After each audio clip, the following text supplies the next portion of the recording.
It has now been a year since we received the life-altering news. We can only just have one single island per Switch. The horror. And every day since, we shake our fists at our Japanese overlord, asking for, nay, demanding justice for this irredeemable crime. Meanwhile, they spit on our faces by not answering our cries. So instead, we huddle in our communities, remembering the good old days. Back when you could have 2, 3, even 4 towns to a console. All the while, we curse our Japanese overlords for their immense greed. Wait a second. Do we know for sure that their intention is actually greed? Or is that just what we assume whenever a company does something we don't like that may result in some sort of financial gain for them? Hello, my name is Shroomy, and it's time we talk. I, too, would love to be a feudal lord over 7 more islands. Just imagine it. 8 times more the peasants. Sounds very, very nice. However, I don't think Nintendo is denying me this power out of pure greed. But you know, greed is the only motivation companies ever have to do anything, so why else would Nintendo only have 1 island per Switch? What could their motive possibly be? Well, I'm here to answer that question. Keep in mind that these are all theories. However, I do believe that they're backed with more evidence than just throwing around that Nintendo is being greedy. And I'm sure this is a great surprise, but I am not acquainted with anyone who developed Animal Crossing. So, of course, I don't know their hearts and minds. They could all just be totally filled with greed. But I'm willing to give them a benefit of the doubt based on logically thinking through the whole thing. In the end, though, they could just be big, huge piles of greed. Who knows? And with that whole intro out of the way, let's go ahead and start in on my first point, which also happens to be my weakest, but roll tape. We're gonna go ahead and imagine the meeting where they decide to rip you off. Alright, we have a big decision to make today. Will every user get their own island? Or share it with everyone else on the Switch? We've always shared it in the past, so that has to be an option. But with all the possibilities now, people may want their own town. Is there a way we can offer both? Yeah, we could start looking into... Wait, no. We can't have more than 1 island to Switch. With New Leaf, lots of people bought multiple copies to have different towns. How about we take a step further and instead of buying a new game for a new town, they have to buy a whole new console? Wow, that's a great idea. Amazing. Yes. Obviously, that scene is a little bit silly and oversimplified, but it's really hard to honestly imagine a serious situation where Nintendo put the idea on the table of having multiple islands to a Switch, but canned the whole thing in the name of just plain old greed. But you know, it could be possible, so let's go ahead and talk about the money. How much is Nintendo really making by selling extra consoles?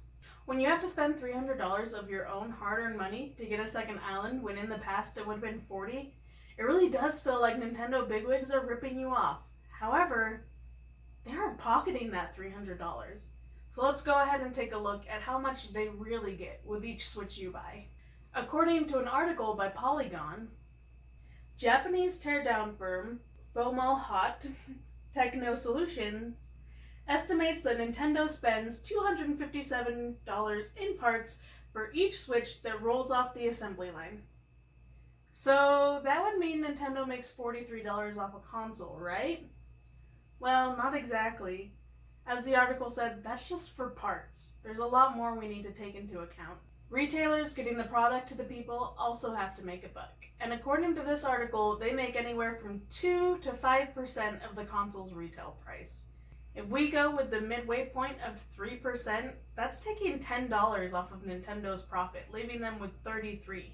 What remains is shipped away by things like labor, shipping, taxes, tariffs, a whole bunch of other things in the large network to get the Switch made and to you that I'm sure I don't know about.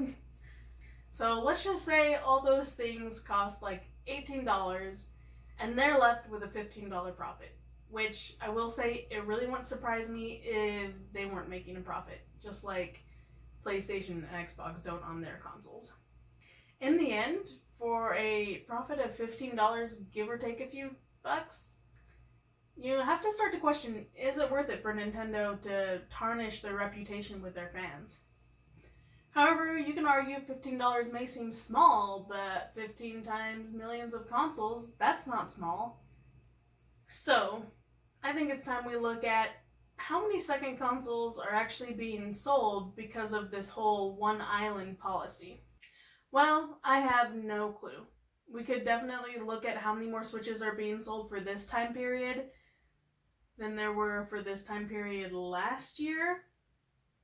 However, we don't know for sure why that person is buying that Switch. There's a number of reasons people could be going for a second Switch right now, and not just because they want a separate island. With Animal Crossing being such a time-consuming game, a lot of families could be getting a second Switch just because they know everyone will be playing more. In the case of working couples, they may not care about having to share an island, but they would like to be playing Animal Crossing together at the same time, so they decided to get separate Switches.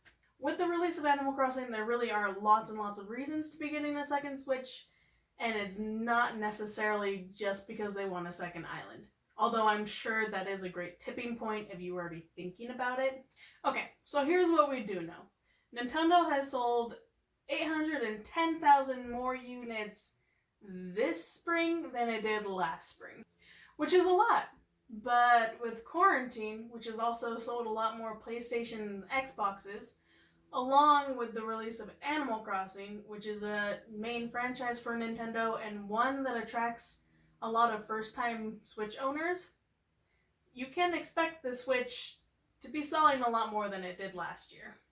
I know if my husband didn't come with a Switch, I would have been one of those people buying a Switch for the first time with the release of Animal Crossing. So let's go ahead and say 10% of these sales were people buying a Switch that would never have bought it if they could have had 2 islands to 1 Switch. And I'm going to say I think 10% is still pretty high, but we really can't know for sure. So that's 81,000 times $15, or 1.215 million. And with their revenue being about 1.7 billion last year, and it probably being even more this year, that 1.215 million, although it sounds like a lot, it ends up being less than 1% of their yearly revenue.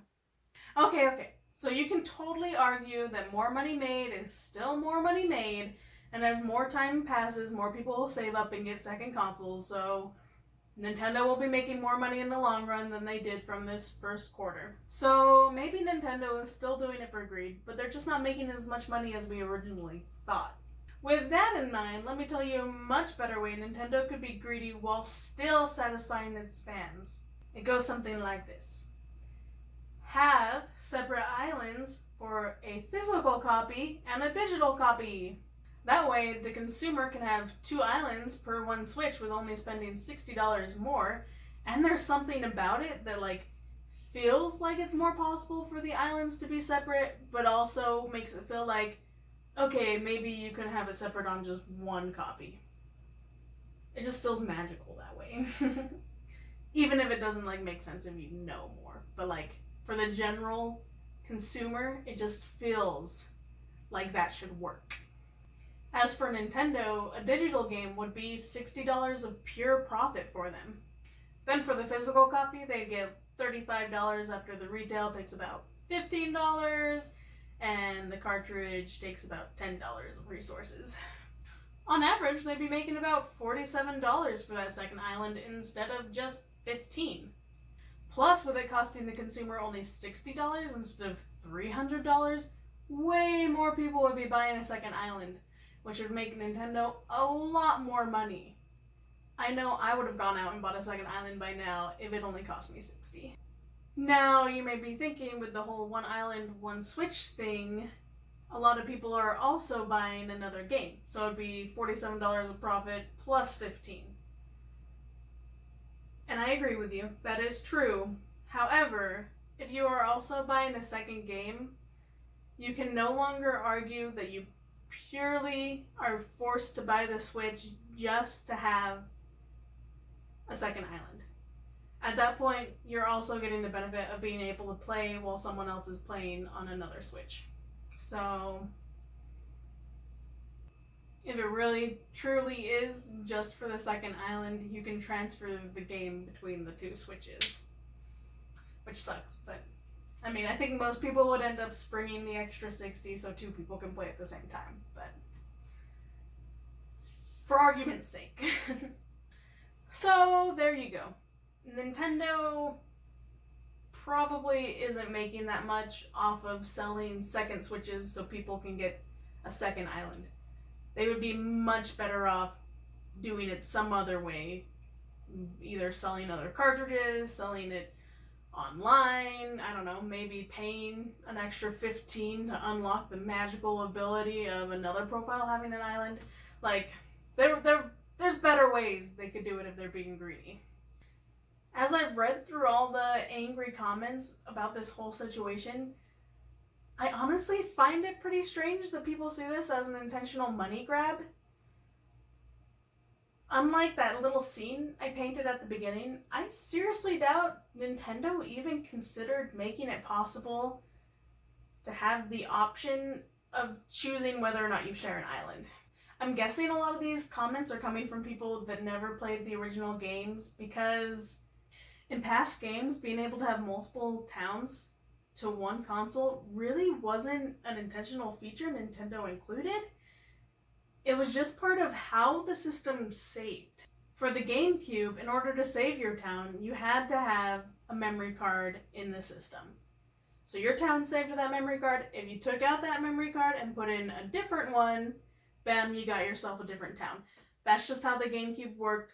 All game data saved onto the memory card. You took the memory card out, game data was gone. So you could have a second town in GameCube, but Nintendo didn't make it so it was that way. Then looking at Wild World and New Leaf, both are DS games. All save data for the DS goes onto the DS game cartridge. You take that cartridge out, town is out.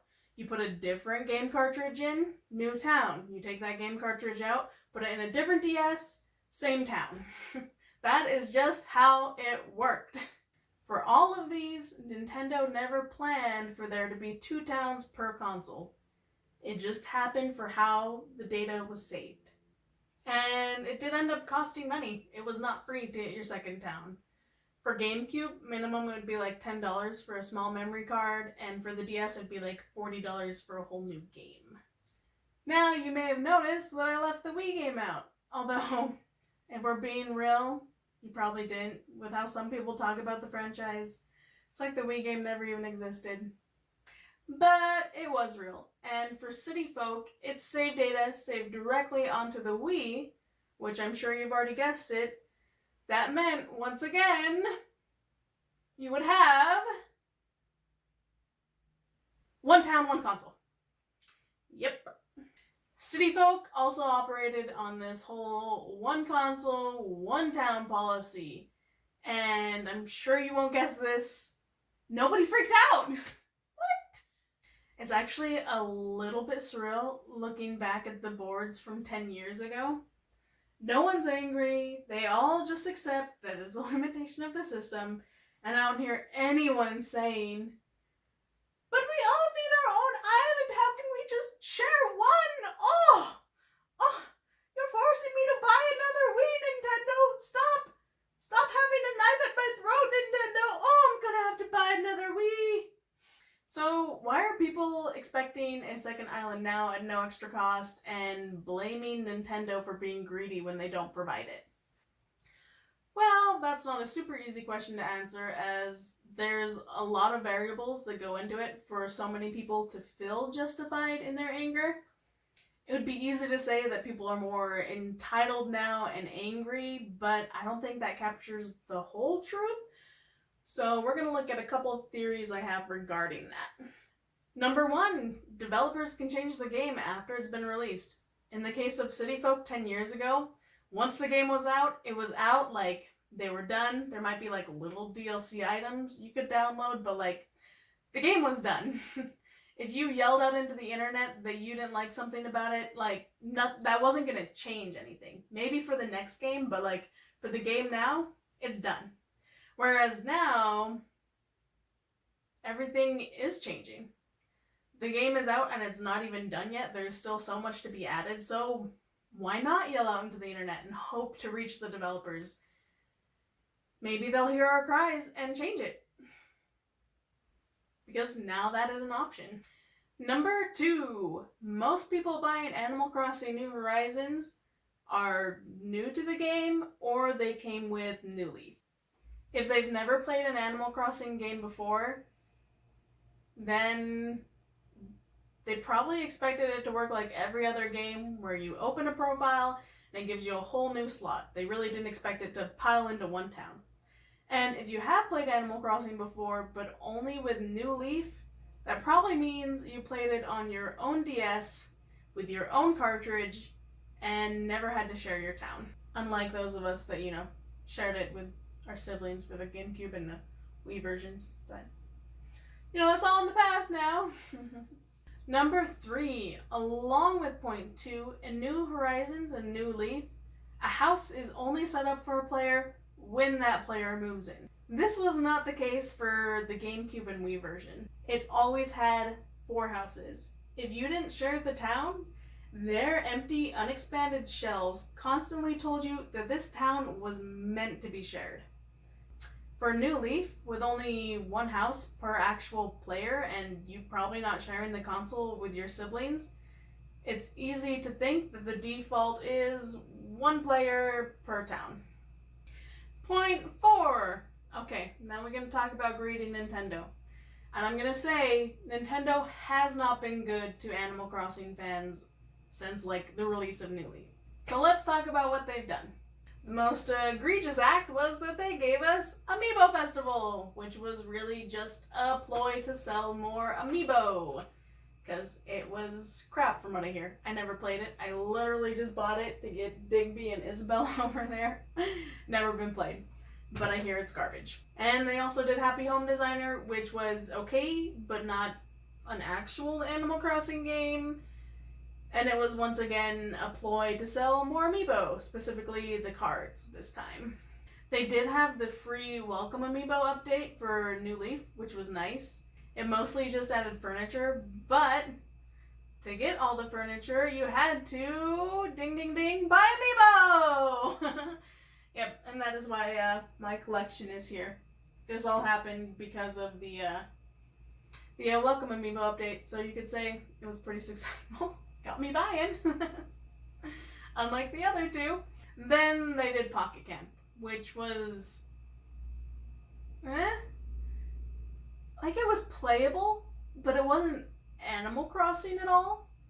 They do have frequent events with unique furniture, which is great, but if you're not coughing up that dough, you're not getting all the furniture. And when I say coughing up the dough, you had to cough up a lot of dough. $2. 2 real life dollars for a loot box that may not even get you the furniture piece that you want. Yeah, it's ridiculous. The past 8 years, Nintendo has not been good to Animal Crossing fans. They are very much trying to rip them off. It has not been cute. It has been very greedy. And so, after all that shiz, it's hard not to be leery of Nintendo. And it's hard to not think they're being greedy when there's a misstep.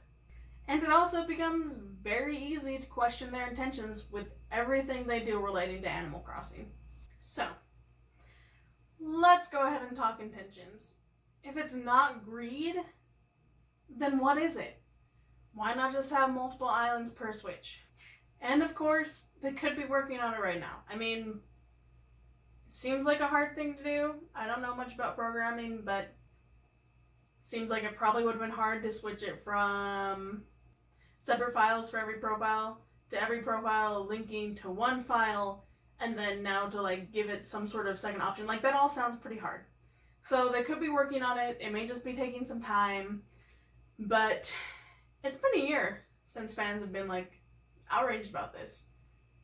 And they have told us that they're going to fix the whole no cloud saves thing, that they're going to have some sort of way to recover our islands if anything happens to the Switch. but I haven't heard them utter a word about multiple islands per Switch. So if it is going to happen, I really doubt it's high on their list. So let's go back to our example of them in their meeting. Now, in that example, I brought up the idea that maybe they thought about giving the option, but in all honesty, I don't think they gave it any thought. They were probably more focused on going like, okay, right now we have the Switch working so that every profile gets its separate island, but this is Animal Crossing, and in Animal Crossing, you share a town. So we need to get a way for all these profiles to share one island. They're probably more focused on that than giving the option of having multiple islands while also sharing an island. But let's say they did bring up giving the player the option of sharing an island or going solo. And let's say it would be easy to do, which I'm not sure it would be. What would be the arguments against doing that for Nintendo? First off, the Switch is weird. We all know this. As the first hybrid console, it's kind of hard to know how to treat it, and I'm sure a lot of households are still figuring that out. Is it a family console? Like, surely it is, but maybe you also have kids that have their own. Like, it's just in this weird territory. However, with the release of Switch Lite, I feel like that kind of clears things up. Like, the normal Switch is a family console, maybe the parent's main console, and then Switch Lites, they're more like your DS personal console where you might get each kid a Switch. Just like in the past, I didn't know a single family that had kids sharing DSs. If a kid was interested in a DS, they had their own. And I think that would go for Switch. It still feels weird because it's a hybrid, but I don't think it's that crazy for Nintendo to expect every family member that is interested in a Switch and getting their own Switch Lite. I think that's why they made sure to release it before Animal Crossing. I know not every family can afford that, of course, but the intention with the DS, most families treated it that everyone had their separate console. So, therefore, the Switch Lite should theoretically have the same treatment as the DS. So I think Nintendo's assumption is if you have a family that's really, really into Nintendo, each kid is going to have their own Switch Lite. And the kids that are less into it, maybe they'll share like a normal Switch. So for them, they might have thought about it, but went, you know what? Most people aren't going to make use of this. Most of our consumers don't need this. We're just going to have them share. And if they want their own separate island, that's why we have Switch Lites. But here is what I think Nintendo's actual motive is behind all of this. I think it's their ideology. With Animal Crossing, they may not be being greedy, but they are definitely big on policing play. We've seen this as they cut the interest rate because of people time traveling. We've seen this as they've quickly patched duplication cheats. We've seen it as they don't have cloud saves because they're afraid of people using it to cheat. And the list goes on and on. Like, I'm sure other people could name 5, 6 other things where for Animal Crossing, they've gone out of their way to police play. They really want you to play the way they imagined you playing Animal Crossing. And you sharing an island might be a part of them policing your play to play it the way they imagined it. If you look at the Nintendo brand, their big focus is on playing together and community. Just look at their commercials versus PlayStation and Xbox. The latter two focus on games they offer and how great they play, but Nintendo likes to show community. They have family and friends playing and bonding together, and then they just sneak in little glimpses of the games. Their focus is on bringing people together, not playing alone. Heck, they even come right out and say it in Animal Crossing. After the whole tutorial, KK comes to you in this spooky dream scenario and literally tells you that you should be playing with other people. And of course, this could be interpreted as like you should play online, but he gives this whole spiel in GameCube 2 when you couldn't play with people when you visited their town. So Nintendo really views Animal Crossing and the town you create, they view it as something to be shared with the people in your household. If anything, I really do believe that's Nintendo's motive. They want you to share your island. They want you to create a community on it. That's why they made a way for people sharing a town to play at the same time, even if it doesn't work well at all. But the intention there is that it's supposed to be shared. They want you to create something with the people in your life. Heck, in Wild World, when they didn't have room for players to have separate houses, they opted for 4 people to share one house, which is kind of silly for a game played on a more personal console.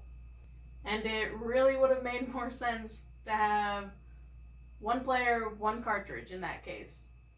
And they probably would have made more money doing that. But for them, what really matters is sharing that town. So they decided to have 4 players, 1 house, rather than just getting rid of the other 3. They also decided to go with all 8 profiles moving onto 1 island. They even boast about it. And that doesn't make much sense, because there's really not enough room for 8 people. But they want you to do it together. That's why they left it that way. They could have had a second island start up once 4 people joined the first one, which would have followed tradition and made more sense. But they decided they wanted everyone to share the same island, to have that community. That's just how much they want your town to be a shared experience. When it comes down to it, in this case, I really think Nintendo is just following its belief in community rather than just plain old greed. And I would really appreciate it if people stopped sharing anger in the Animal Crossing community over an unsubstantiated claim of greed. But I would love to hear what you think. What are your personal experiences? Do you know something I don't? Lay it on me. Have you seen any evidence of Nintendo giving in to the demands? Have you seen any evidence that they definitely won't be? I would really love to know. And go ahead and subscribe for more Animal Crossing stuff. I have a couple videos on the docket relating to Animal Crossing Nintendo conspiracies, so that'll be fun. And thank you so much for watching. Every view really is appreciated. Have a lovely day.